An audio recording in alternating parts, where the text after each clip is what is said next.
હરે કૃષ્ણ ખેડૂત મિત્રો, આજે હું ગોધર ગામે તાલુકો સતરામપુરા જિલ્લો મહીસાગરમાં શ્રી હરિભૂજલ વિકાસ મંડળમાં આવ્યો છું।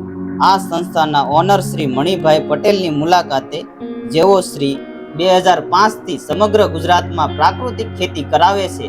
હાલમાં 50,000 ખેડૂતો પ્રત્યક્ષ રીતે અને 3 લાખથી વધુ પરોક્ષ રીતે તેમની સાથે જોડાયેલ છે અને 2011 થી વન વિભાગ સાથે જોડાઈને દર વર્ષે 1 કરોડથી વધુ વૃક્ષોનું વાવેતર કરાવે છે, તેમજ ખેડૂતોને વાવેતરથી લઈને વેચાણ સુધીનું તમામ માર્ગદર્શન પૂરું પાડે છે। 2014માં ગુજરાત સરકાર તરફથી 17 લાખ રૂપિયાનું સરગવા ઉછેર બજેટ તેમને મળ્યું હતું, જે તેમણે 6 માસમાં કામગીરી પૂર્ણ કરી 31 લાખ રૂપિયા પરત કર્યા છે।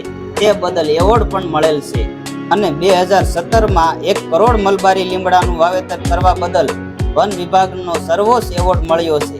તેમજ 2021 થી કાર્બન ક્રેડિટની કામગીરી કરે છે, તેમાં 12 ઓક્ટોબર 2023 સુધીમાં એડવાન્સ ચૂકવણી કરી ચૂક્યા છે।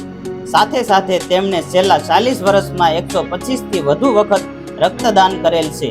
તો ચાલો મળાવું તેવા ખેડૂતના દિલમાં વસતા શ્રી મણિભાઈ પટેલને।